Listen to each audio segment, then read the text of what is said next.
Hola a todos, ¿cómo están? Mi nombre es Abisai Ochoa. Este es el blog del creyente. El día de hoy vamos a reaccionar a un video de Santiago Alarcón hablando con un joven protestante. Y bueno, pues en esta plática discuten ahí un par de temas interesantes. Yo voy a hablarlo desde el punto de vista particular en lo que creo y en lo que actualmente practico como catecúmeno en la iglesia luterana. Así que este es el video, se titula Discípulo de la Alianza Evangélica. Quiere refutarme y termina o le sale mal. Y le sale mal.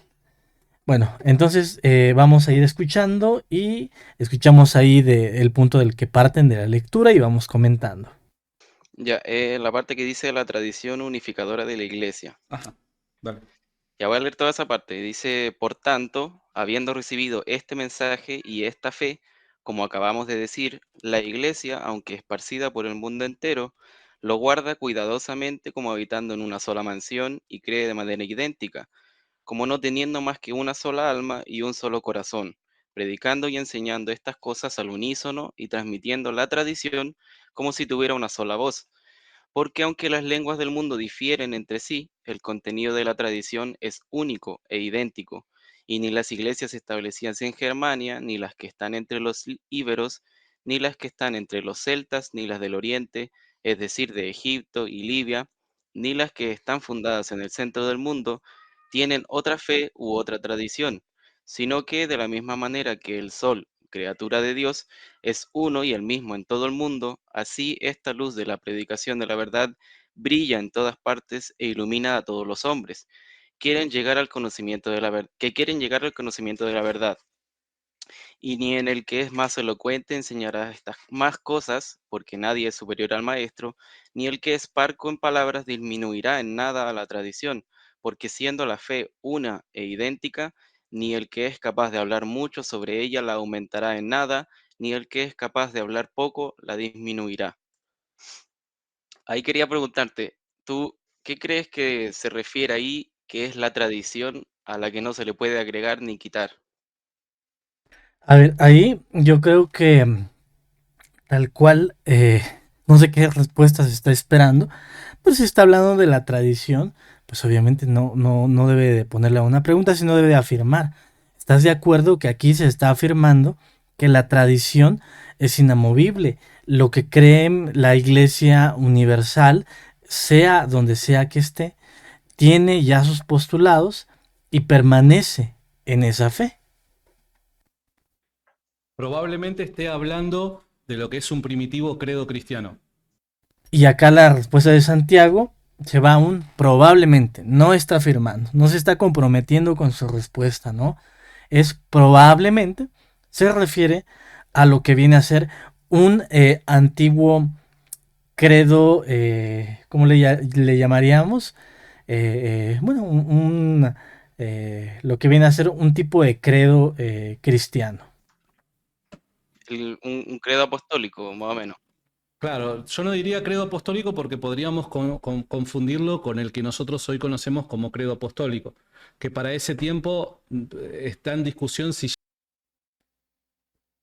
Ahí hay un tema, ya que pues no solamente existe un credo.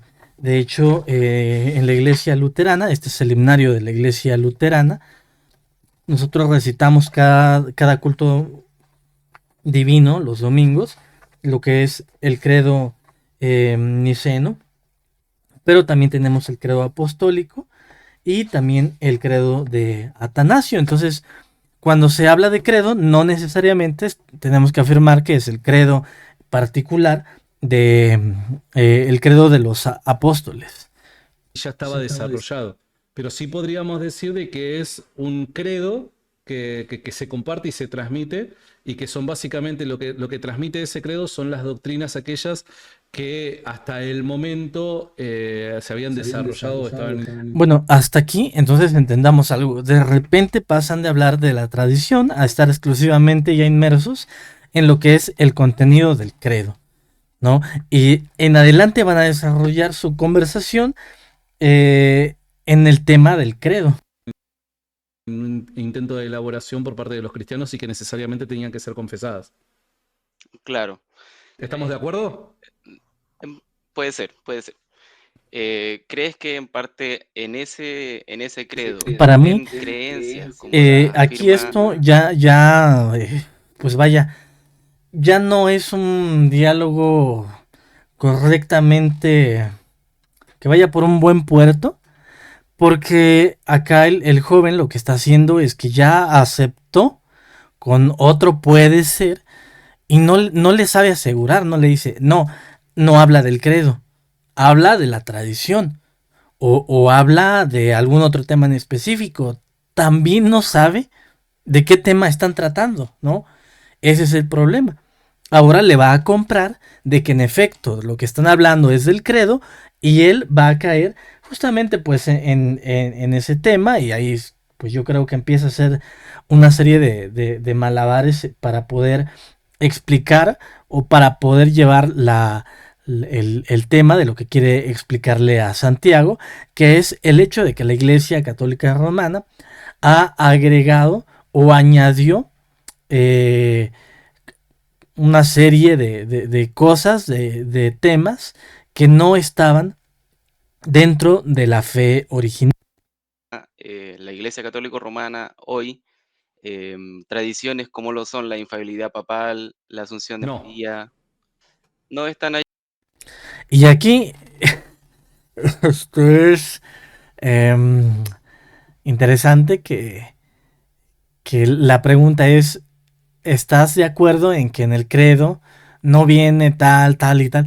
Pues es obvio que no, el credo tiene una razón específica de ser y es obvio que en el credo no se abarca todos los puntos que son importantes para el cristianismo. Entonces, él sin duda alguna, Santiago le contesta, no, pues infalibilidad papal, asunción de la Virgen María, no viene y está contestando correctamente.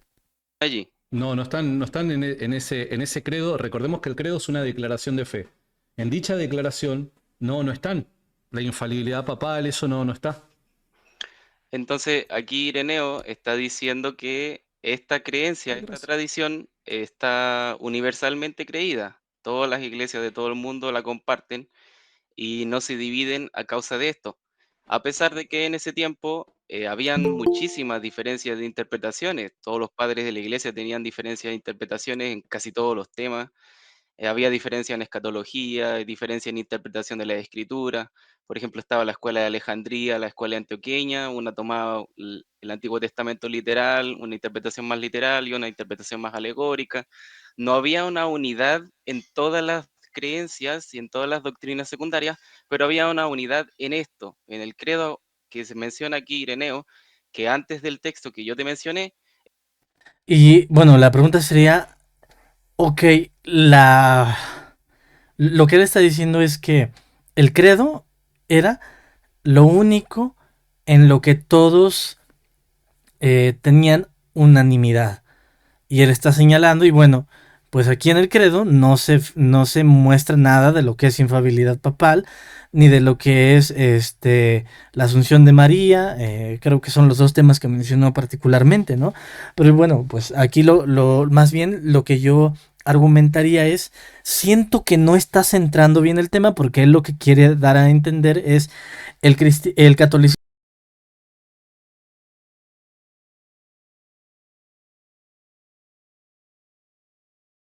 El resume ese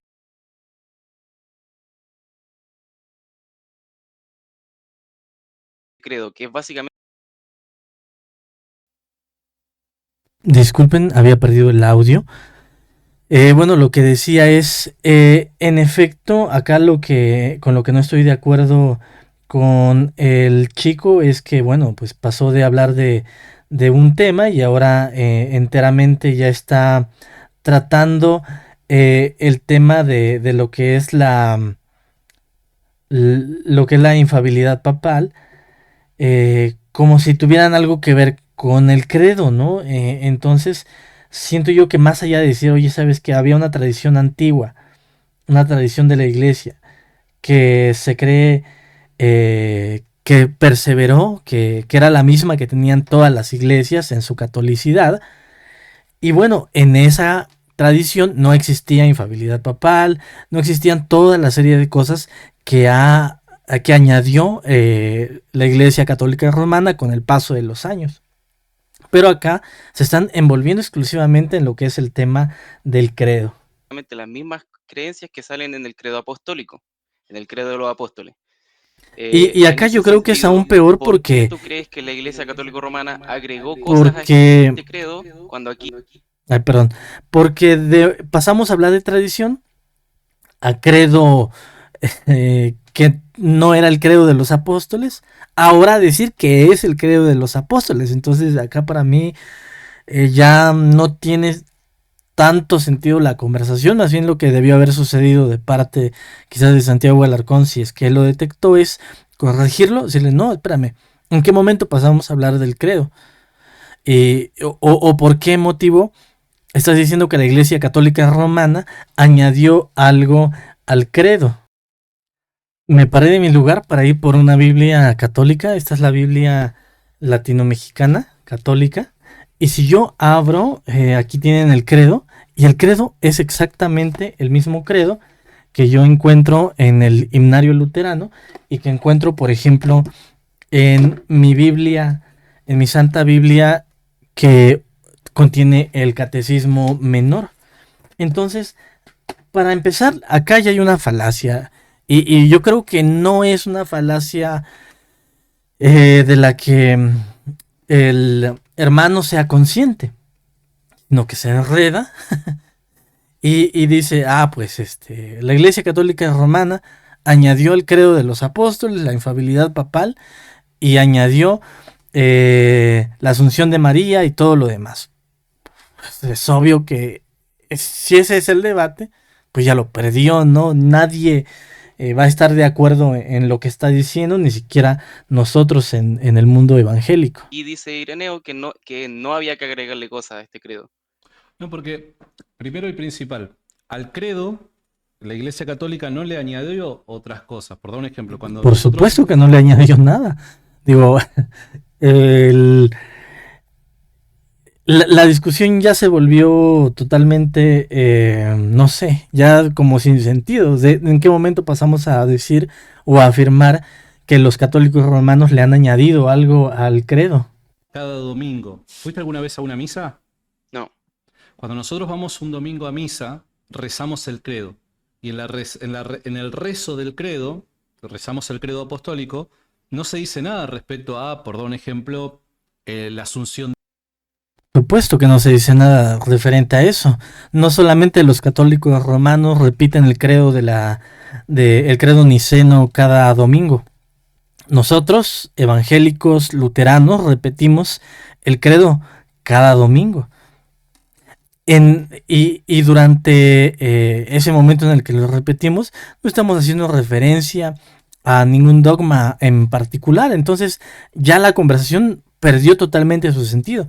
Si la intención del joven era mostrar que la Iglesia Católica Romana ha añadido cosas posteriores a lo que venía a ser la fe de la iglesia, la tradición de la iglesia primitiva, pues ya no perdió sentido. ¿En qué momento pasamos a hablar del credo como, digámoslo así, como una nueva solo el credo?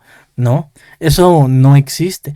De hecho, nosotros que hacemos la catequesis en la iglesia luterana, lo que vemos es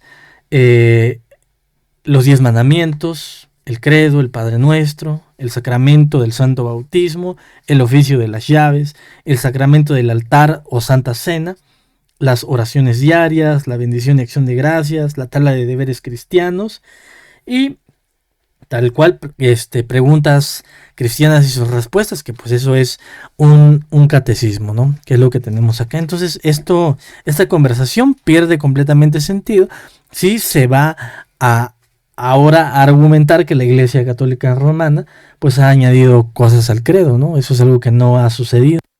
De la Virgen, o por dar un ejemplo, la infalibilidad papal. No se dice nada, porque no se modifica el credo en sí. Ahora, que el credo... Y ahora, por ejemplo, no sé si lo que sucede es que la iglesia donde asiste el joven, este hermano, es una iglesia que no enseña el contenido del credo, o si el credo no forma parte de la liturgia, del culto que se lleva a cabo un día a la semana o no sé cuántas veces a la semana, pero para los que sí utilizamos el credo, conocemos perfectamente su contenido y sabemos que el credo no necesariamente debe de contener todo lo que conlleva nuestra vida cristiana, sino yo creo que de ser así, en el catecismo únicamente nos enseñarían el credo y no, el credo no es suficiente. El credo se analiza bajo las escrituras, pero también se analizan los 10 mandamientos, se analiza la tabla de los deberes, el santo bautismo, la santa cena, etcétera. Permanezca siendo el mismo a partir de un determinado momento, porque también, recordemos una cosa, no sé si vos lo sabías, para ese momento habían diferentes versiones del credo. ¿Sabías eso? Ujú. Ok, entonces guarda con eso. Habían diferentes versiones del credo. Entonces, nosotros no es que le añadimos algo al credo, aunque Y además de eso, no es que se le añadan cosas nuevas al credo. O sea, el credo sufre sus modificaciones necesarias, de acuerdo al contexto que vivía la iglesia en ese momento para la definición de la cristología. Pero eso no tiene nada que ver si lo que se busca demostrar es que la Iglesia Católica Romana ha añadido cosas nuevas a la fe. los concilios después sí les fueron añadiendo cosas a los credos que eran comúnmente utilizados a causa de las conclusiones que por medio de concilios llegaban respecto a, por dar un ejemplo, la naturaleza de Cristo. Por eso cuando comparás el credo de los apóstoles y el credo niceno-constantinopolitano, el niceno-constantinopolitano va a ser bastante más largo que el credo de los apóstoles. ¿Por qué? Porque Sí, y de ahí, por ejemplo, al credo de Atanasio va a ser mucho más largo. Entonces, el tema de discusión no es el credo, ¿no? Sino es que nosotros, como cristianos evangélicos, protestantes, debemos de entender de que el credo no está aparte de lo demás que es la Sagrada Escritura, que es, no sé, el tema muy necesario de la tradición de la iglesia, sino que va todo en su conjunto. O sea, si lo que deseamos demostrar es que en efecto Roma añadió eh, nuevas cosas a la tradición de la iglesia, lo vamos a demostrar mediante la misma tradición. Esto es lo que se creía en el cristianismo primitivo. Esto es lo que encontramos nosotros en los registros tanto de los padres de la iglesia como en las sagradas escrituras. Y esta es la práctica actual. No encontramos a lo largo de la historia que de la iglesia primitiva que se hayan creído cosas como por ejemplo el como lo decían hace un momento, lo que es la autoridad infalible del Papa. Entonces, ¿qué sucede? Que nosotros debemos de conocer que realmente el credo es bueno, nosotros confesamos el credo, pero no está aislado o no vamos a decir que en el credo o que el credo sufrió alguna modificación por la iglesia romana. porque se le añade al credo resoluciones que ha sacado el concilio respecto a materia teológica, cristología, etc. Pero es cierto, en ese momento no estaba tal cosa como la infalibilidad del Papa. Hasta el día de hoy, de hecho, no hay cosas que todos los cristianos siempre han creído, al menos hasta la llegada del protestantismo. Mira, te doy un ejemplo. La Eucaristía. Hasta la llegada del protestantismo, la iglesia creía una sola voz de que Cristo, a partir del momento de la consagración de la hostia, estaba realmente presente. Cuerpo, sangre, alma y divinidad de Cristo. No.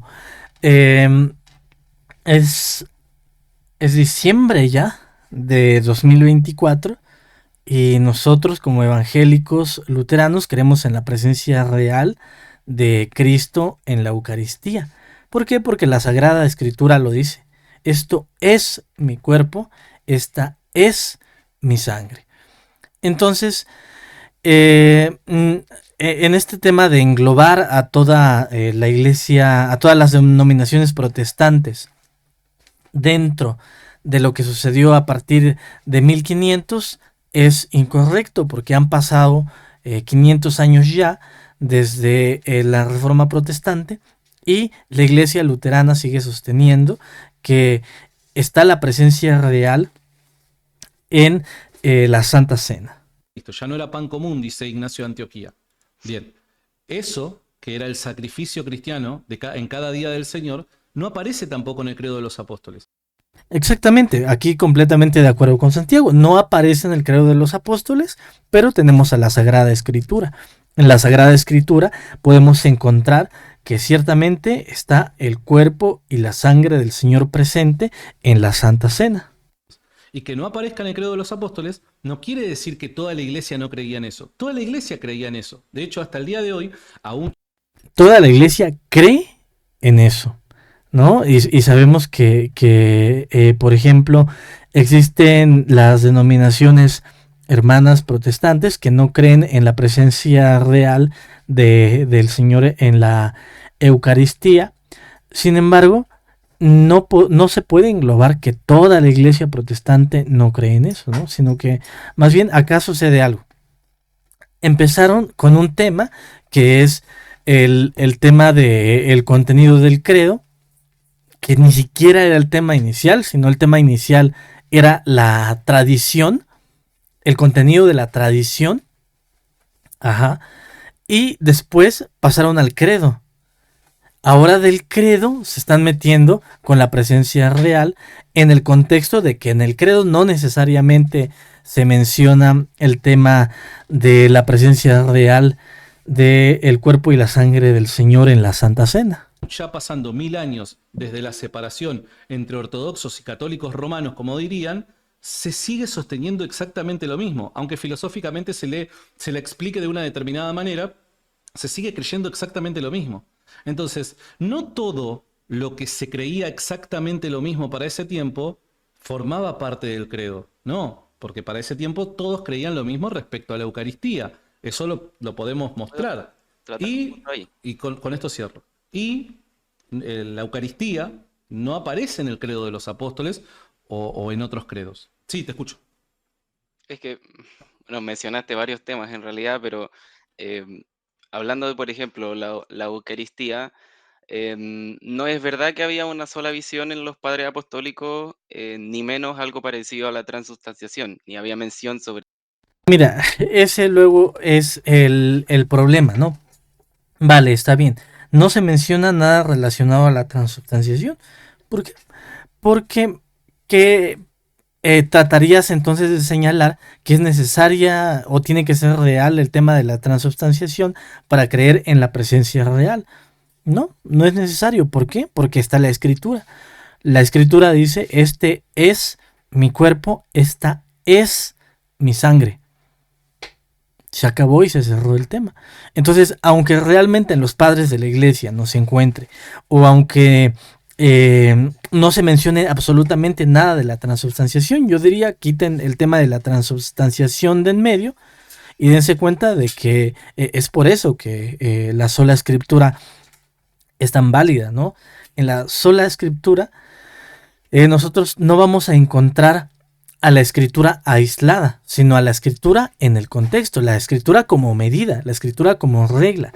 Entonces, si en mi carácter de protestante yo quiero señalar que justamente en Roma hubo una desviación, lo que yo haría es decir, mira, es que yo comparo lo que practicas actualmente con la escritura y le resto a eso que practicas con la escritura como medida y me da como resultado lo que se creía en la iglesia primitiva. No que tampoco venga al pie de la letra todo lo que se hacía, pero encuentro una coherencia entre lo que está escrito, entre la fe que profesaban los padres de la iglesia y lo que está escrito en los concilios ecuménicos. Entonces aquí nosotros vamos a tener ese problema. O sea, ahora el joven se está metiendo en otro tema, que es el tema de la presencia real. O sea, si yo ahora afirmo que quien no cree en la presencia real no es cristiano, a mí se me tildaría como alguien que está descartando a los cristianos evangélicos, como por ejemplo pueden ser los pentecostales o cualquier otra denominación que no cree en la presencia real. Pero él, al estar diciendo que no había consenso en cuanto al tema de la presencia real o que no se menciona a la transubstanciación, está dejando de lado que hay quienes sí creemos en la presencia real, no en la transubstanciación, porque no la necesitamos, tenemos a la escritura. Entonces ahí debemos de guardar siempre ese cuidado en cuanto a lo que nosotros vamos a hablar. Sé que esto es un tema que, por ejemplo, si se está en vivo y se está charlando, pues puede ser que de repente hay cosas como que vamos a omitir, pero es necesario que guardemos siempre una coherencia. No todos los cristianos protestantes decimos que la presencia de Cristo no es real. Hay quienes sí la creemos, la profesamos y tenemos de hecho en cada culto divino, en cada domingo, lo que es la Santa Cena. Y entonces aquí es muy importante decir y aclarar, no necesitamos el tema de la transubstanciación para sí creer en la presencia real. Por eso, en ese tiempo, hay padres apostólicos que trataban la Eucaristía en un sentido algo simbólico y otros lo trataban en un tema más realista. Entonces, no es verdad que había una unidad de creencias en cuanto a la aplicación de la Eucaristía. Ahora, el tema, ¿Me podés dar un ejemplo? no tengo la fuente ahora en realidad. Ah, bueno, está bien. Entonces, acá hay un... Ese tema de asegurar algo y no tener fuentes es como, por ejemplo, citar, pues la Biblia dice esto, está más o menos por este libro y es así y ya la otra persona lo puede entender. Pero cuando se cita algo y de plano no se da ni siquiera una referencia, pues también es válido decir, oye, estás planteando algo, pero no estás mostrando las fuentes, ¿no? No que necesariamente eso conlleve a afirmar que en efecto todos tenían un consenso y creían exactamente igual. Lo que diría es que es completamente válido, de acuerdo a la escritura, decir que la presencia del cuerpo y la sangre del Señor en la Santa Cena es real. problema, porque si decimos cosas así nada más al pasar, sin dar al menos un ejemplo, y es un poco dudoso, porque yo honestamente no recuerdo, por dar un ejemplo, la Didache habla de la Eucaristía como sacrificio. Si fuera símbolo, no sería un verdadero sacrificio. Ignacio de Antioquía dice que este no es pan común. Entonces, te soy honesto, no podría encontrar en mi mente, en mis memorias, algún ejemplo de los padres apostólicos en los que se contradiga y un padre apostólico sostenga que esto es meramente Además, aquí lo que diría es, ya no hay coherencia en el diálogo y en la afirmación inicial. Van 9 minutos y se pasó a hablar de la tradición para ahora estar hablando y afirmando que no había un consenso en cuanto a lo relacionado a la Eucaristía en la iglesia antigua. Entonces, si se acaba de leer que la tradición se mantenía y se creía en lo fundamental igual en todas las iglesias, y ahora se pasa a decir que no había consenso, pues realmente ¿cuál es el punto entonces a discutir acá? Más bien lo que diría es, hay ocasiones en las que es necesario analizarnos también a nosotros mismos en cuanto a nuestra convicción. Es decir, si yo, un ejemplo en lo que yo creo, yo estoy seguro de que la fe evangélica es la correcta. No tengo duda, ¿vale? Entonces, ¿qué es lo que yo afirmo al entablar el diálogo? Una es, bueno, pues admitir que no todo es malo en la Iglesia Católica, que no todo es correcto y que de nuestro lado también tenemos desaciertos, pero nosotros como evangélicos no creemos ser una iglesia distinta a esa iglesia primitiva. Somos la iglesia de Cristo que tiene 2000 años, y nosotros lo que hicimos fue tomar una regla, una medida para ver, ¿sabes qué? Esto que se está añadiendo, que es el caso de lo que el chico quiere demostrar, que la Iglesia Católica Romana añadió cosas, ok, las añadió. Nosotros, ¿qué hacemos? Tomamos el filtro de la Escritura, tomamos el filtro del credo, tomamos el filtro de los escritos de los padres de la iglesia y decimos, miren, hay cosas acá que ya no van en consonancia, hay cosas que ustedes han añadido y que nosotros las vamos a eliminar porque no queremos ser una iglesia nueva, queremos ser esa misma iglesia de los primeros siglos. Entonces, ¿qué sucede si yo intento atacar el tema de, pues, mira, el tema de la presencia real de Cristo? O quiero asegurar que los católicos romanos añadieron cosas al credo, pues lo que va a resultar de mis afirmaciones no va a ser algo positivo. Voy a terminar defendiendo algo pues que realmente no tiene sustento en cuanto a su defensa, sino como cristianos evangélicos, lo que debemos de hacer es, en un acto también de humildad, es reconocer que no todo lo de la iglesia romana es malo. Y como lo decía en un video anterior, nosotros tenemos cosas en común también con la iglesia romana, pero ¿por qué no estamos entonces nosotros dentro de las filas del catolicismo romano? Porque ciertamente creemos que hubieron desviaciones, pero esas desviaciones no las vamos a señalar en las cosas que tenemos en común, porque ellos y nosotros tenemos en común las Sagradas Escrituras, excepto los deuterocanónicos, y tenemos en común el credo de los apóstoles, tenemos en común la Santa Cena, tenemos en común la presencia real, por lo menos entre luteranos y católicos, y tenemos en común el bautismo. Entonces, en esas cosas en las que estoy de acuerdo, no puedo hacer la guerra. Lo que sí puedo, por ejemplo, señalar es, ok, no hay infalibilidad del Papa, tal cual, sobre ese punto, no hay infalibilidad sobre el obispo de Roma que pueda ser señalado en las Escrituras, ni en los padres apostólicos. Esa es lo que nosotros podemos tomar como cierta medida para reflexionar o para entablar ese diálogo. Pero en lo que sí estamos unidos, como lo es el credo, como lo es la Sagrada Escritura, como lo es el bautismo, como lo es la Santa Cena, pues realmente yo como evangélico no encuentro el punto a discutir.